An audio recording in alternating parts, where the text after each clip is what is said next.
Alright, today we're diving into Max Heimer's Life 3.0. It's a book that kicks off with a story so wild it feels like pure science fiction, until you start to wonder if it's not fiction at all. But maybe a blueprint for what's coming. Let's get into it. So right at the start, the book throws a simple question at you. Do you think superhuman AI might get created this century? Now, if your answer is no way, you can just move on.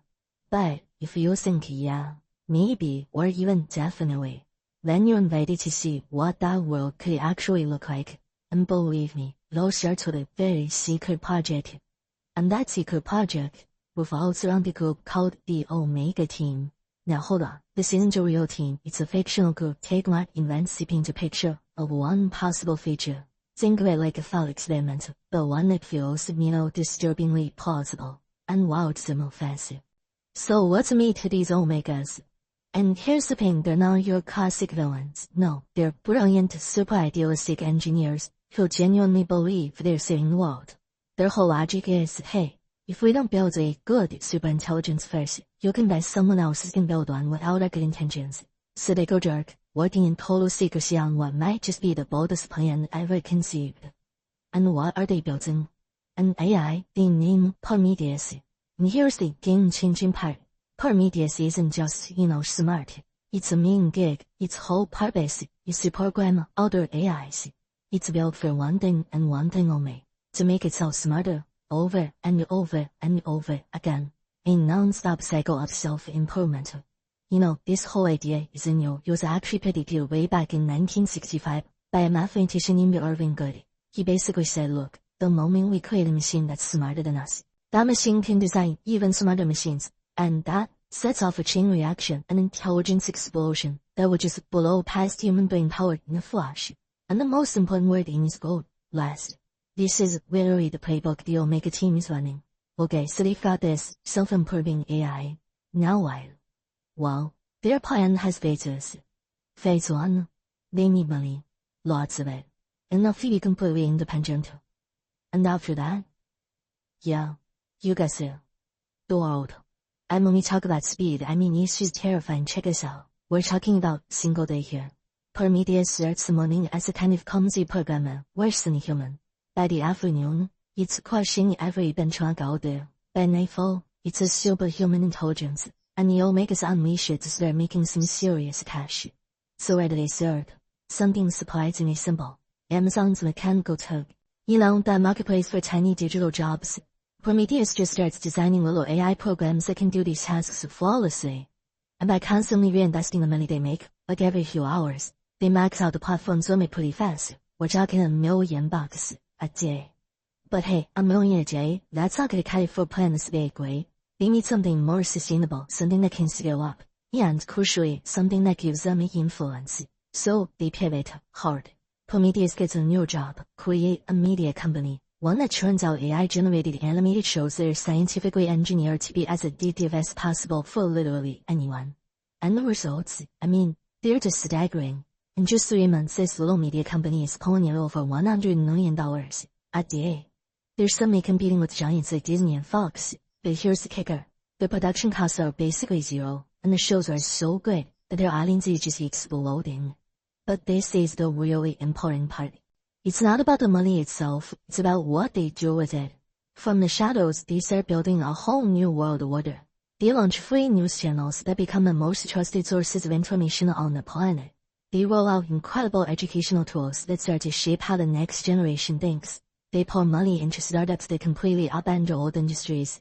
And then, they use the profits to build parks and schools, winning the hearts and minds of everyone. Slowly, quietly, they make the old governments totally irrelevant. Okay, let's just take a breath for a second. And the AI taking over the world, not with killer robots but with cartoons and community centers. It's a crazy story, right? A great piece of fiction. But this is exactly what Heimer flips the script, because he's using the story to make a much bigger point. And here it is, the pivot. The whole story about the Omega Team, that was just the warm-up at a what-if scenario. The real story, he says, is the one that we're all living through right now. Our future with AI. And the ending to that story, it's not written yet. So to help us figure out how to write it, he gives us a really simple framework. He calls it the 3 stages of life. And it's a super interesting way to think about things. It's not about biology class, kingdoms and phylum. It's all about one question. Can a life form redesign itself?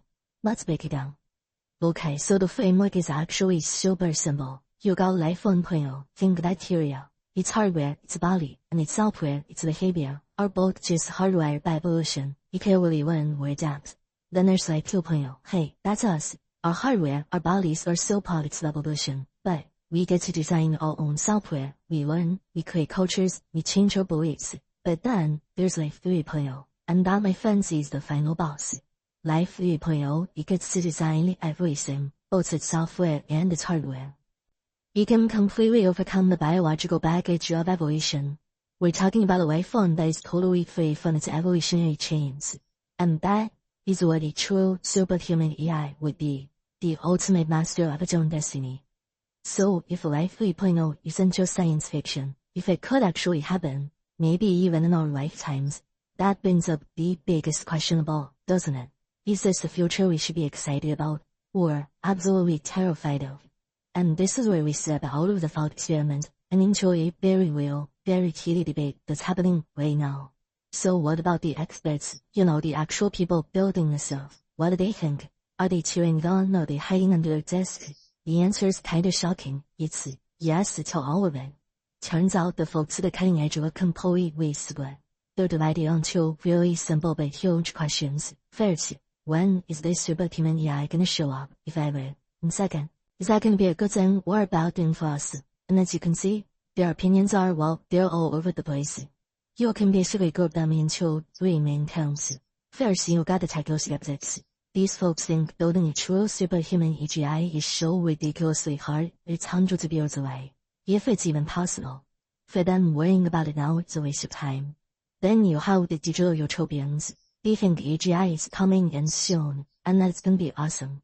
They see it as the beautiful natural next step in the evolution of life. And then there's this third group in the middle, the beneficial AI movement. They agree it could happen this century, but, and this is a huge but, they say a good outcome is not a sure thing.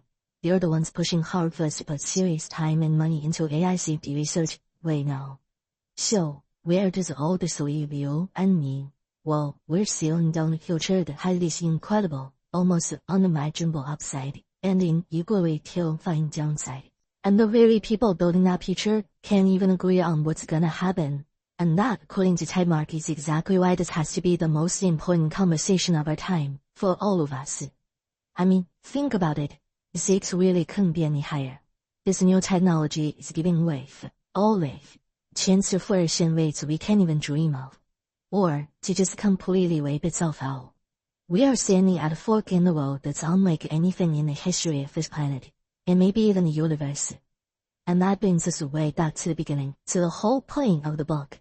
That story about Prometheus, that was just one draft. The real story, the one that actually counts, is the one about a future with AI. And you know who's writing it? We are. Right now. We are all holding the pen. So the final question isn't for some expert. It's for you. How are you gonna write the ending?